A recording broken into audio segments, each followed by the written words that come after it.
Juro 11, OFIINFRA da Esparta. Vamos ler o relatório de junho de 2025, continuar acompanhamento do fundo. Ao que parece, a gestão mantém a hedging da carteira. Vamos então ver qual é a atual situação dele. Esse será o tema do nosso vídeo de hoje. O fundo, que ele investe em recursos em debêntures incentivadas, está disponível ao investidor em geral e tem meta de retorno de 2% ao ano acima do IMA B5.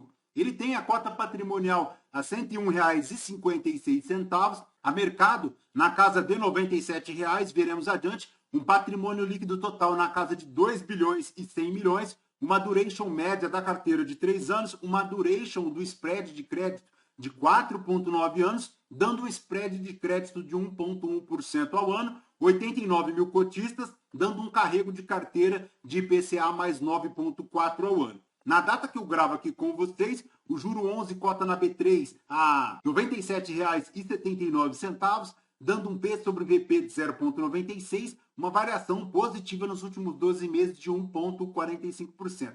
Em dezembro de 2024, a cotação chegou aos R$ 80,66 e desde então buscou uma pequena recuperação, decresceu novamente agora em janeiro aos R$ 81,72 e desde então busca esta crescente recuperação, já atingindo inclusive a casa dos R$ 99,78. A última distribuição do fundo ocorrerá agora com pagamento no dia 14 de julho de 2025, continua pagando R$ 1 por cota, inclusive acima de 1% ao mês no dividend yield, fazendo 1,01%, anual de 11,51%. Se o cotista tivesse investido em juro 11 mil reais há 2 anos, teria hoje R$ 1.232, já considerando o reinvestimento dos dividendos. Conforme vemos aqui no gráfico do investidor 10, a cotação consegue propiciar uma rentabilidade bem próxima à linha do CDI, dando no período um retorno de 23,20%, enquanto o CDI rendeu 24,93%, o IPCA 9,67% e o IFIX 9,42%. Então, por enquanto, o juro 11 segue acompanhando bem de perto a linha do CDI, inclusive superando o IPCA e também o IFIX. Então, ponto positivo é a rentabilidade aí do juro 11. Mas, voltando aqui para o relatório, segundo a gestão, ela segue lá com a alocação dinâmica dos recursos e agora, no mês de junho, iniciou a exposição em 2 novos emissores. O primeiro é para Enel Ceará e a segunda é para a Usina da Pedra, usina de açúcar e álcool aqui na cidade de Serrano, no interior do estado de São Paulo. Com isso, o spread da carteira se manteve em 1,1% ao ano e a duration aumentou para 4,9 anos e o caixa diminuiu para 4%.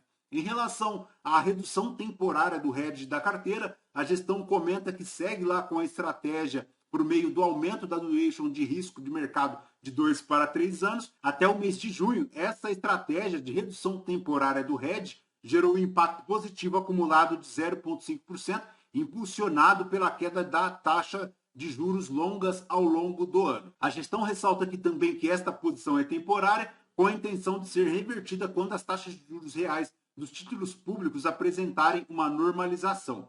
Em relação à distribuição, segue lá R$ 1 por cota, como comentamos, paga agora no dia 14 de julho de 2025. A cota patrimonial, depois do pagamento dos rendimentos, ficou em R$ 101,56, portanto, com R$ 1,56 por cota de reserva acumulada elegível para distribuição futura. E em relação a esta distribuição, a gestão comenta que pretende continuar com R$ 1 por cota até o final de 2025. Nos últimos 12 meses, o yield do Esparta Infra rendeu 11,6%, e para referência, nesse período, o IMA B5 rendeu 9% e o CDI rendeu 12,1%. Nesta distribuição de R$ 1 por cota, ele faz um yield de 11,6%, dando no mês uma rentabilidade de 0,98%, uma diferença para o IMA B5 de 0,53%, isso porque o IMA B rendeu apenas 0,45%. Em relação ao desempenho do fundo desde dezembro de 2021, ele segue dando uma diferença para o IMAB de 17,7%, isso já considerando o Esparta Infra ajustada pela distribuição de rendimentos, e no mês a gestão comenta que o fundo teve um rendimento de 1% impactado positivamente pelo componente de crédito. O IMAB teve um rendimento de 0,4%, com uma maior contribuição do carrego. Nos últimos 12 meses, o IMAB rendeu 9%, retorno este explicado majoritariamente pelo carrego, que trouxe 7,3%, e pelo IPCA, que somou 5,3%. A taxa média do IMAB5 está em IPCA 8,2%, e no período, segundo a gestão, o Sparta Infra teve uma performance positiva de 11,6% nos últimos 12 meses, superando o IPCA, que foi de 6%, e o IMAB contribuiu com 9%.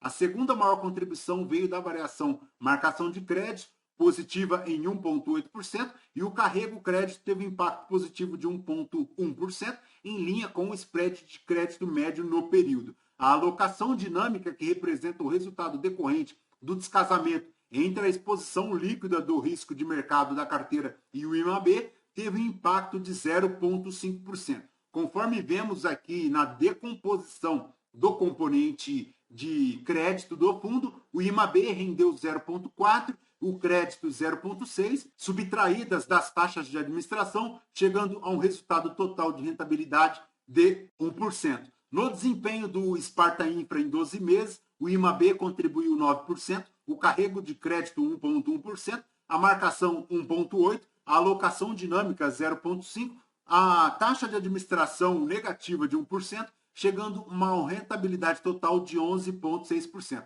A maior exposição do fundo segue aqui para a unidade transmissora de energia GNA1, formando um spread de crédito de 1,6%, uma alocação de 3,4% aqui do patrimônio líquido do fundo em uma duration de 6,8 anos. Mas ele segue aqui bem diversificado, com uma carteira chegando aí a 146 ativos, além de um componente aqui de caixa de 3,8% do PL da carteira, sendo deste total 143 debêntures. O fundo tem aqui também uma exposição no BINC11, que é um FIINFRA, uma exposição bem pequena, e ele tem aqui também duas letras financeiras, uma para o Banco Bradesco e a segunda para a Porto Seguro. A maior exposição do fundo por alocação de setor é para a geração de energia, 23%, mas ele segue aqui diversificado em saneamento, rodovias, óleo e gás, telecom, açúcar e álcool e também mobilidade urbana. A exposição para a Enel Ceará forma um montante de 0,6% aqui do PL da carteira, e a exposição para a Usina da Pedra forma um montante aqui de 1,6%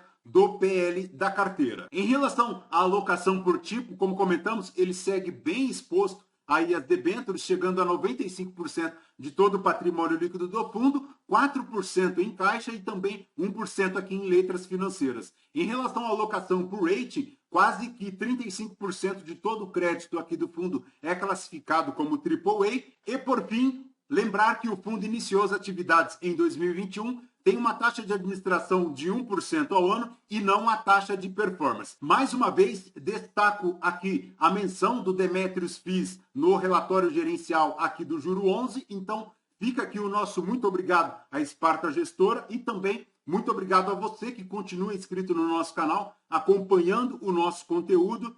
Tudo isso é reflexo da sua inscrição, da ajuda que vocês proporcionam aqui para o canal, o que tem refletido no reconhecimento do nosso trabalho aí por parte da Sparta Gestora. Então, muito obrigado à Sparta Gestora e muito obrigado a você que é inscrito do nosso canal, que continua a acompanhar o nosso conteúdo. Perfeito, pessoal? Lembrando que este vídeo não é uma recomendação de compra ou de venda de nenhum dos ativos aqui mencionados. Aos novos inscritos, bem-vindos. Você que permanece conosco, muito obrigado por isso também. E você que ainda não é inscrito, considere se inscrever, deixe seu like, seu joinha, porque tudo isso nos fortalece aqui na produção de conteúdos. Fechou? Voltamos então com vocês no próximo vídeo. Fraterno abraço a todos. Até mais.